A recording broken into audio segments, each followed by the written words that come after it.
Aren't most Confederate memorials a product of the lost cause? Why on earth would a prestigious university still be named after Robert E. Lee?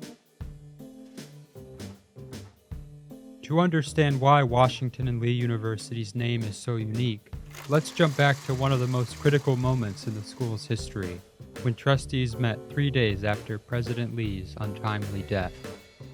There they announced that there would be a eulogy delivered, hopefully by Jefferson Davis, on his birthday, and that this anniversary, like the birthday of Washington, will be hereafter always celebrated in this college.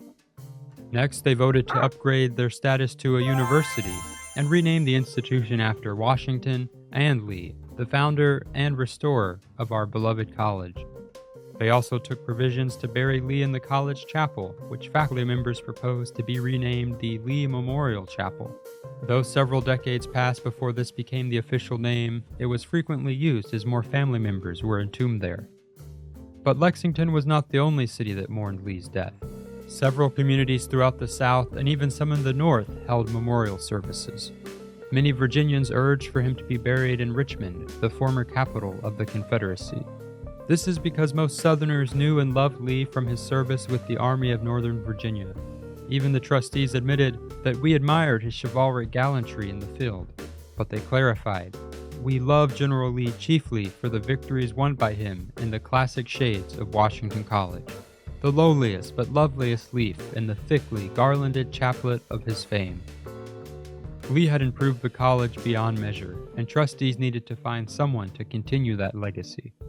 After weighing several pros and cons, they ultimately elected George Washington Custis Lee as their president. And for a couple of years, Washington and Lee University thrived. Donations poured in and enrollment remained high. But national downturns in the economy, coupled with GWC's inexperience, illness, and constant, albeit unsuccessful, attempts to resign, led to serious problems for the university.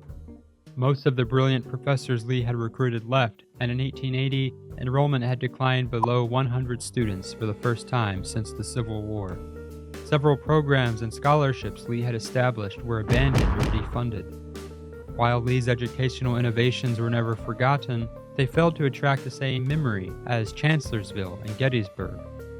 Founders' Day talks, as immediate as Jubal Early's 1872 address, did not even mention his presidency.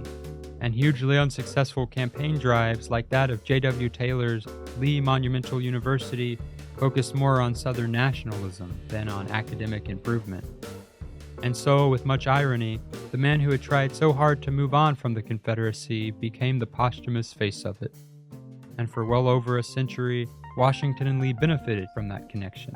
Countless donors, students, statesmen, and even a handful of U.S. presidents have been personally inspired by Lee's figure. And a countless number of people still are and will continue to be. President Lee was a visionary, and his teachings on duty, honor, and self-improvement are timeless values that everyone can embrace. But the perception of the Confederacy, and especially their chief general, has come under increased scrutiny, both nationally and in Lexington. Confederate flags were removed from the recumbent Lee statue chamber in 2014. Military portraits of him in Washington were taken down in 2019, and most historic plaques and sites referencing him on campus have been removed or replaced since 2021. To learn more about how the General's Redoubt has responded to these decisions and how Robert E. Lee can continue to serve as an inspirational figure on campus, visit our website and follow us on social media.